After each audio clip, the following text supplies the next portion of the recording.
queridos amigos, estamos de volta com vocês aqui pela Web TV das Sementes do Verbo. Muito obrigada pela sua companhia, nós estamos juntos nesse caminhar da teologia do corpo, rumo à teologia do corpo, seed by seed, uma sementinha de cada vez, uma sementinha a cada episódio. E queremos contar com você, com a sua companhia para caminhar com a gente. Nós somos Tatiana e Ronaldo de Mello, somos da Pastoral Familiar aqui da Arquidiocese de São Sebastião do Rio de Janeiro. Estamos diretamente aqui do Rio de Janeiro conversando com você de outras partes do Brasil, do mundo, não sei. Então, muito obrigada por estar conosco. Nós estamos refletindo juntos para iniciarmos esse nosso caminho. Você já sabe sobre o livro Amor e Responsabilidade, do então bispo Karol Wojtyła, que é a semente da teologia do corpo. E nós, nos últimos programas, nos dedicamos a refletir junto com vocês sobre o amor, o grande fundamento da vida de todo ser humano. E nós estamos já num trecho dessa obra, Amor e Responsabilidade, em que o Papa nos fala sobre a análise moral do amor. Nós já vimos uma análise geral, uma análise psicológica, e agora vamos entrar juntos nessa análise moral do amor. Nós já comentamos em outros episódios aqui o significado da palavra moral, né, que significa um conjunto de comportamentos, uma forma de agir. E São João Paulo II, na época Karol Wojtyła, ele começa esse trecho realçando que existem algumas pessoas que levam a vida vivendo o que ele chama de moral da situação ou existencialismo. Ou seja, para cada situação diferente, eu vou usar um parâmetro de discernimento diferente.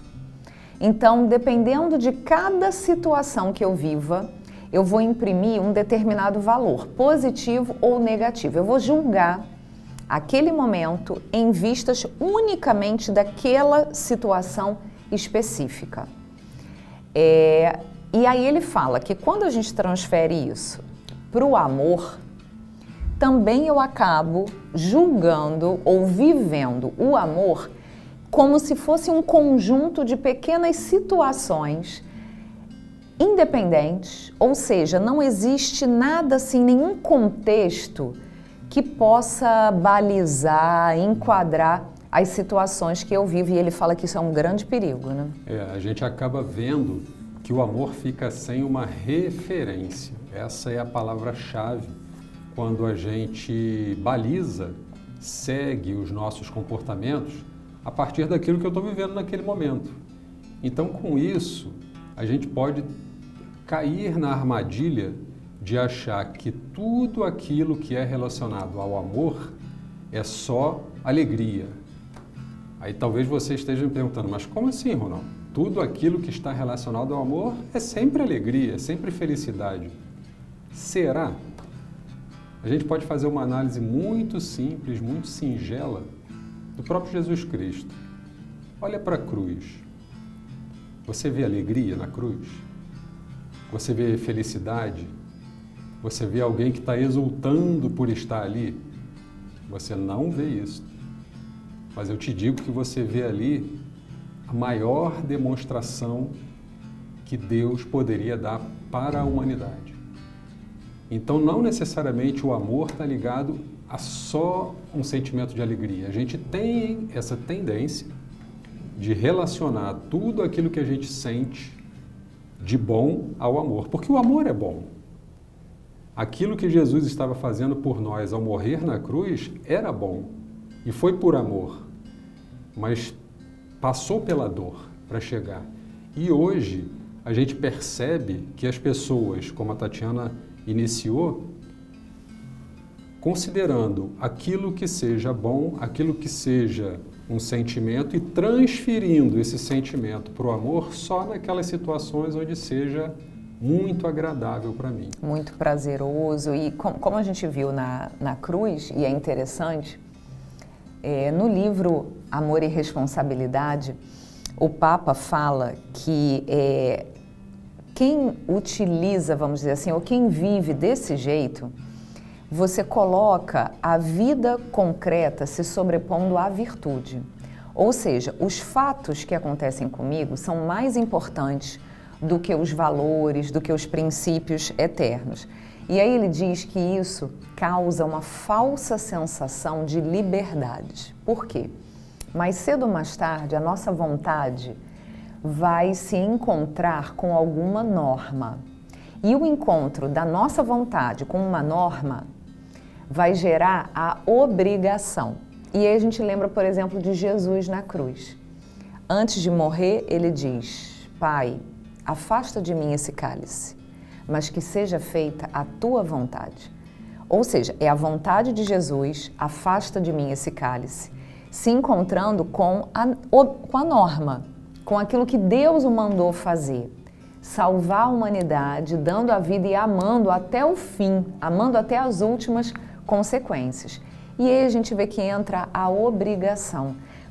A gente tem essa tendência de ver a obrigação, a norma, a própria moral como algo negativo, como algo não desejável, como algo que vem de fora para dentro, de cima para baixo, se impondo sobre mim. E não como algo que brota de dentro de mim. Depois o Papa vai trabalhar melhor isso. E aí ele diz que é justamente quando a obrigação vem que a nossa liberdade trabalha mais do que nunca. Por quê? Porque nós poderíamos não cumprir aquilo que nós somos obrigados a cumprir externamente. Todos nós podemos descumprir uma ordem. Quantas e quantas vezes? O pecado não é justamente a gente descumprir os mandamentos de Deus? Nós somos livres. Só que a verdadeira liberdade da vontade consiste em que, mesmo eu podendo descumprir a obrigação, eu livremente escolho fazer aquilo, ter aquela atitude por causa de um bem maior. Porque eu reconheço que se eu fizer aquilo, se eu for por esse caminho e não pelo outro, eu vou atingir um bem maior. Imagine só como isso é importante para o amor, que é a coisa mais importante da nossa vida. Quando eu, mesmo podendo escolher um outro caminho, mas eu vou muitas vezes pelo caminho que exige mais esforço, pelo caminho que é mais difícil, mas porque eu conheço que ali e reconheço que ali tem um verdadeiro bem. A verdade das coisas, a verdade sobre a nossa vida, a verdade sobre a nossa liberdade, ela vem desse conhecimento. De eu saber escolher não só o que é bom e o que é ruim, mas escolher o que é bom e o que pode ser ainda melhor, um bem supremo. E essa liberdade só vai ser efetivamente liberdade se ela for baseada, e o Papa São João Paulo II deixa isso muito claro, na verdade. Porque se eu não sou ciente, se eu não tenho noção da verdade que envolve aquela realidade que me faz tomar uma decisão, na verdade eu não estou tomando uma decisão livre, eu estou sendo induzido. E aqui a gente pode fazer um paralelo, um comparativo com quem tem o vício da bebida, por exemplo, do álcool, né? Você percebe e você mede esse grau de liberdade, vamos chamar assim, né? A liberdade, como é que você não vai medir com uma régua, né? Você vai, deixa eu medir a tua liberdade, você tem 1,5 metro de liberdade, não é isso. Mas você mede o grau de liberdade no sentido até que ponto você está preso naquilo. E aqui eu faço esse exemplo do paralelo, né? Desse comparativo com quem é viciado, por exemplo, na bebida alcoólica. Se essa pessoa chegou ao ponto do vício, a verdade passou longe da realidade da vida dessa pessoa. E ela se envolveu naquela realidade, daquele vício, e aqui poderia ser qualquer outro vício. Estou dando esse exemplo, mas encaixe aí talvez na sua realidade. Eu não sei qual é a realidade que você vive, mas encaixe aí na sua realidade. Por uma falsa felicidade, aquela pessoa que se envolveu naquele vício achou que ela fez aquilo livremente. Mas, na verdade, ela não fez aquilo livremente, porque ela foi levada, ela foi enganada a descobrir ou a achar que tinha naquela realidade a felicidade. E não necessariamente a felicidade estava lá presente. Então ela agiu livremente? Não, porque ela agiu na mentira. Ela não agiu sabendo aquilo que ela estava fazendo, sabendo aquilo que ela estava procurando e, por fim, sabendo aquilo que ela receberia ao viver naquela realidade.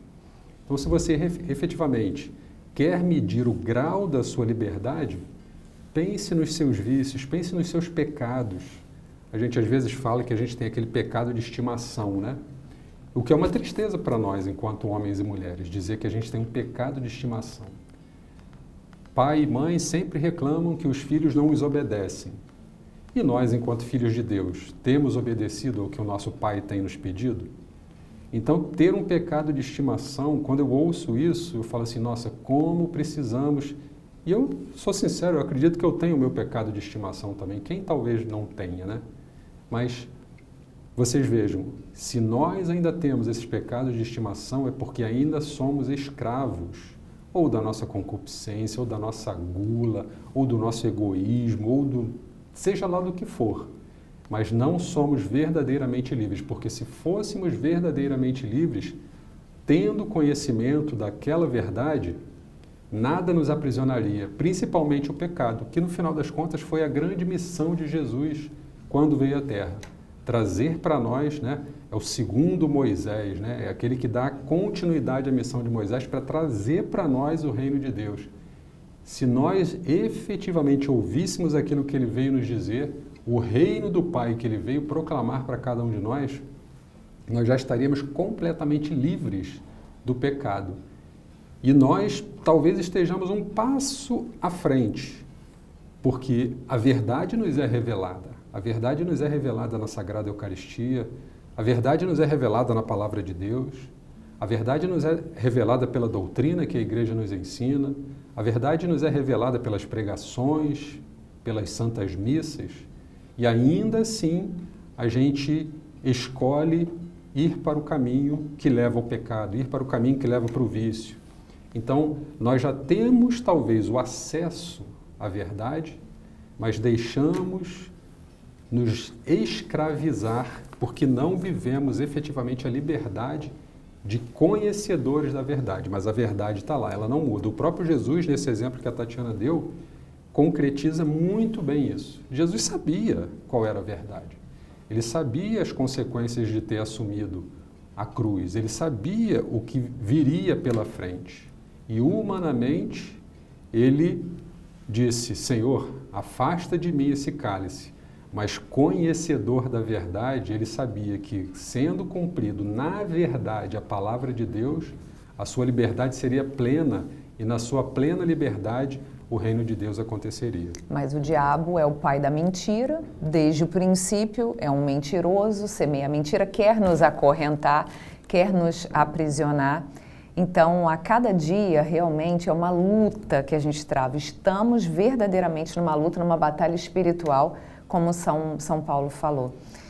O Papa São João Paulo II fala que na ótica cristã, ele mesmo já tinha feito uma análise psicológica do amor, né? Nós comentamos aqui, mas ele diz que na ótica cristã, a gente não pode viver o amor só no nível do ponto de vista natural, psicológico.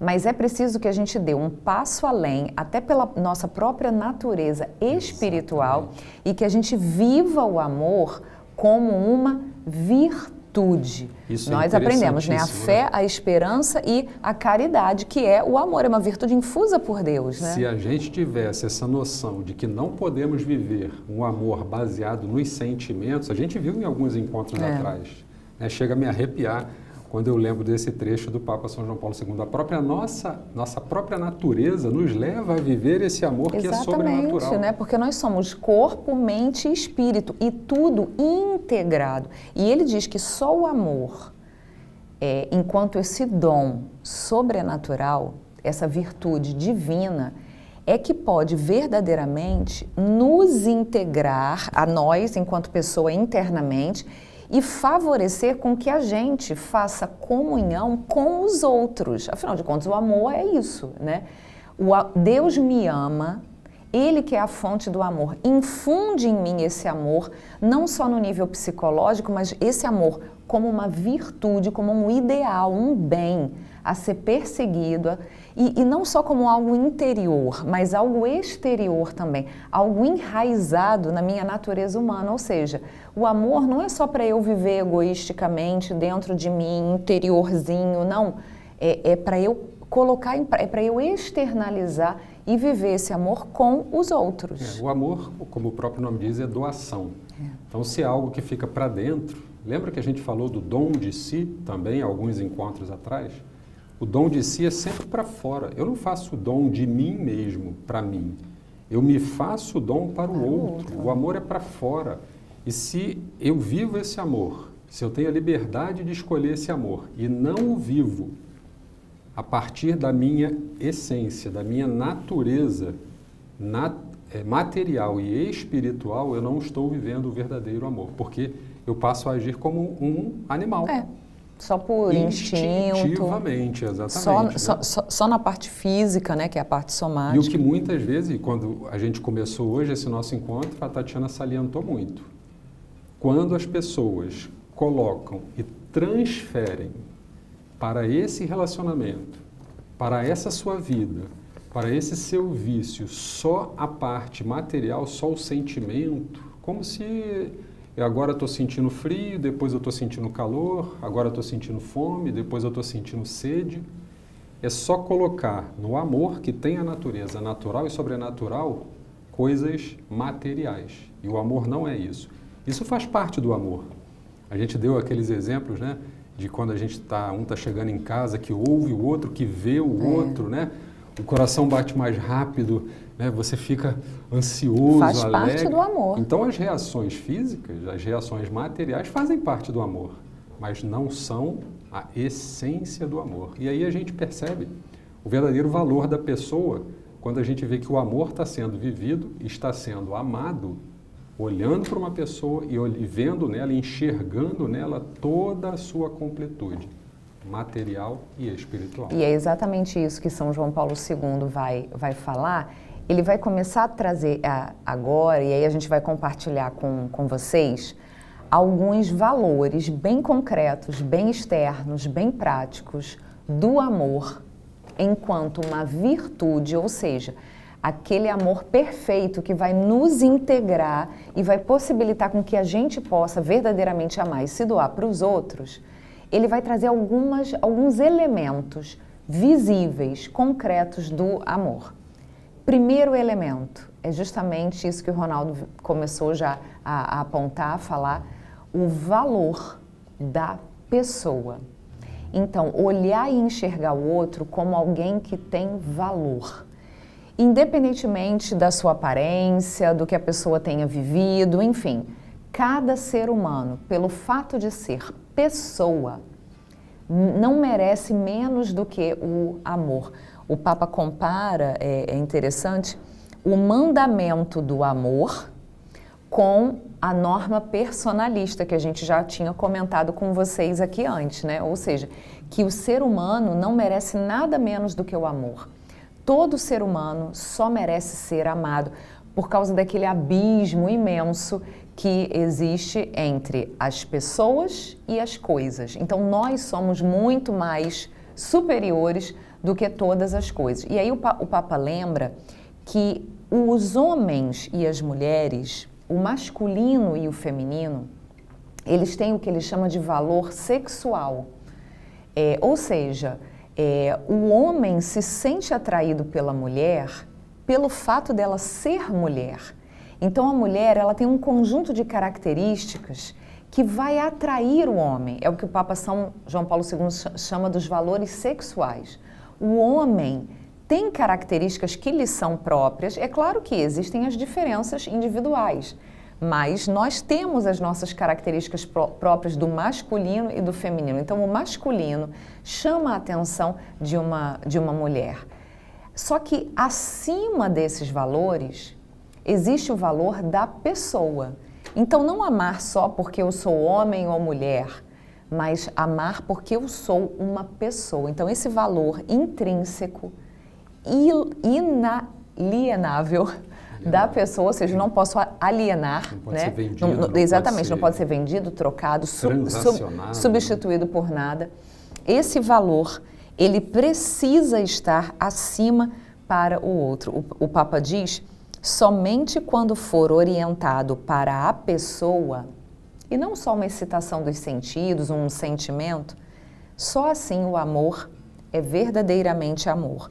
O puro desejo do prazer, ele diz, é radicalmente oposto ao amor. O amor não pode ser fundado nem na sensualidade, nem na afetividade, porque essas coisas passam. Mas a escolha da pessoa é o que fica. O Papa São João Paulo II mostra de uma forma muito clara, muito objetiva, que esse valor da pessoa não está ligado àquelas características que a pessoa tem, mas ao próprio valor dela enquanto pessoa. E aqui fica fácil de você entender. Imagina uma pessoa estudada, muito inteligente, né, que consiga resolver muitos problemas, que seja um atleta, que seja uma pessoa carinhosa, que seja uma pessoa, né, muito bem sucedida, e ao lado dela uma pessoa que, sei lá, não quis nada com a vida, não quis estudar, se nega a fazer as coisas, tem mais intenções, né, rouba, enfim, uma pessoa que vive o oposto daquilo, né, que Deus gostaria que nós vivêssemos, na alegria, no amor. Essas duas pessoas, pelos olhos do mundo, pelos olhos do que o mundo faz com que a gente enxergue, só o bem-sucedido, o inteligente, o amoroso teria valor, porque ele está sendo medido por aquelas características que ele tem, e não por ele ser uma pessoa, e a outra pessoa teria um valor inferior, ou nenhum valor, né? Dependendo de quem a estivesse avaliando ou caracterizando. Para Deus, e o Papa São João Paulo II mostra isso, para o valor do amor, essas duas pessoas têm exatamente o mesmo valor. Uma não vale mais do que a outra pelas características que tem, mas elas valem igualmente, são igualmente valiosas pelo que são. E é só você imaginar. Imaginem uma barra de ouro. Ela tem um valor. Uma barra de ouro de 1 quilo. Nossa, 1 quilo de ouro. Imagina o valor que isso teria. Aí você pega essa barra de ouro, joga num buraco com lama e daqui a pouco você pega ela assim, ninguém consegue ver que é uma barra de ouro, porque ela está toda suja, toda com terra. Você sabe que ali dentro tem uma barra de ouro. Talvez se você apresentasse aquilo para uma pessoa... A pessoa não vai querer. Assim, não, isso aí está sujo, uma pedra, mal cheiroso. Mas você que sabe o valor daquilo que está ali dentro, que é aquele ouro, você vai querer. Por que você vai querer? Porque você sabe que tem valor. O ouro não perdeu o valor porque ele está sujo, porque ele está desbotado, porque ele está com um cheiro ruim. E Deus faz assim com a gente. Ele sabe o valor que nós temos, apesar do pecado, da sujeira, dos vícios, né, das escravidões. Deus quer pegar essa barra de ouro, lavar, limpar, curar as feridas. Arranhou aqui um pouquinho, dar um polimento para deixar limpinho, para voltar a ser o que era na sua originalidade. E aí a gente pensa, por exemplo, aqueles relacionamentos, por exemplo, um casamento, se você que está assistindo a gente é casado, ou até você que é namorado, noivo, e está pensando em casar, e às vezes você pensa, nossa, como é que a pessoa pode ficar casada 40 anos, 50 anos, 60 anos, 70 anos? O outro vai ficar velho, vai ficar rabugento, vai ficar barrigudo, careca, gordo, vai ficar cada vez mais chato do que ele já era antes, vai começar a ter doença, vai começar às vezes a perder a lucidez. Mas é uma pessoa, aquela barra de ouro, por mais que a vida suje, por mais que a vida coloque um monte de camada de lama, de barro, de esgoto em cima, o que for, mas ali dentro tem uma barra de ouro. É assim que o amor age, esse amor enquanto virtude. Gente, isso não é natural. o natural do ser humano, o ser humano dilacerado pelo pecado, o nosso coração corrompido e sujo, é a gente procurar só o mais fácil, a gente procurar só o que dá prazer. E quando alguma coisa não dá prazer, a gente joga fora. Só que nós somos cristãos. Você pode ser melhor do que isso. Se nós amamos só quem nos ama, como diz Jesus, o que nós fazemos de diferente dos pagãos? Se a gente se mundaniza a esse ponto de só dar valor às situações que me dão prazer, a gente volta lá para o início do nosso encontro, que diferença nós temos dos pagãos?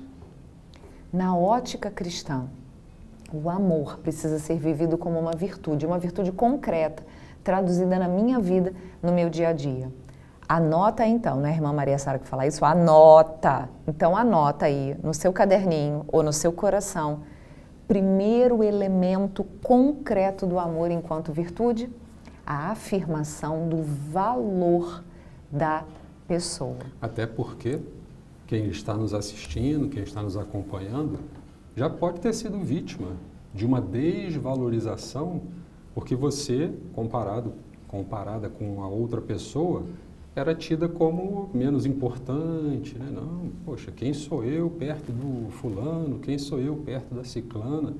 Você é a pessoa sonhada, amada e criada por Deus que tem exatamente, mesmo que você tenha 1,5 m e pese 60 quilos e a outra pessoa tenha 2 metros de altura e pese 150 quilos.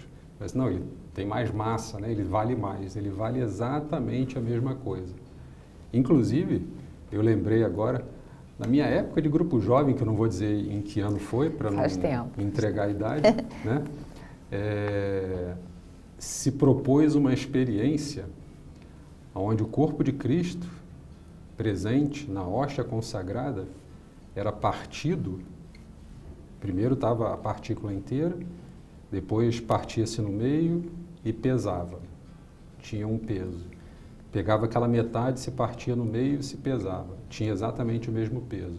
Se pegava aquele 1/4, dividia, aquele 1/8, dividia. Depois aquela 16ª parte, 32ª parte, todos os pedaços tinham exatamente o mesmo peso da partícula inteira.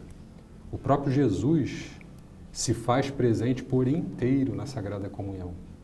Porque cada pedacinho, por isso que quando nós vamos comungar, precisamos ter tanto zelo, né? Com a menor para observar das na menor das né? partículas, para que a gente não perca nada, porque Jesus está inteiro em cada pedacinho de pão. E nós, enquanto pessoas, independente do nosso tamanho, da nossa característica, daquilo que a gente faz, daquilo que a gente não consegue fazer, nós temos exatamente o mesmo valor, porque fomos criados à imagem e semelhança de Deus com a mesma dignidade. Cabe a cada um de nós passar, e você que fala isso, né? Passarmos a enxergar com as lentes da teologia do corpo, e aqui a gente está nos primórdios da teologia do corpo, com amor e responsabilidade, para já começar a olhar para uma outra pessoa e ver o seu efetivo valor. E nós queremos compartilhar com vocês, para encerrar esse programa de hoje, em que a gente falou de como a liberdade da nossa vontade se manifesta, enfim, se direciona a partir da verdade, deixando para vocês também, claro, uma sementinha da Palavra de Deus para iluminar e aquecer o seu coração e te motivar a conscientemente, mesmo com vontade, querer a cada dia mais entrar nessa luta de vencermos as nossas más tendências para vivermos o amor como uma verdadeira virtude. A partir da verdade, né? A passagem de hoje, então, é a passagem do Evangelho de São João, no seu capítulo 8º, os versículos do 31 ao 34. Evangelho de São João 8, do 31 ao 34. E Jesus dizia aos judeus que nele creram: se permanecerdes na minha palavra, sereis meus verdadeiros discípulos. Conhecereis a verdade e a verdade vos livrará. Replicaram eles: somos descendentes de Abraão e jamais fomos escravos de ninguém. Como tu dizes, sereis livres? Respondeu Jesus: em verdade vos digo, todo homem que se entrega ao pecado é seu escravo.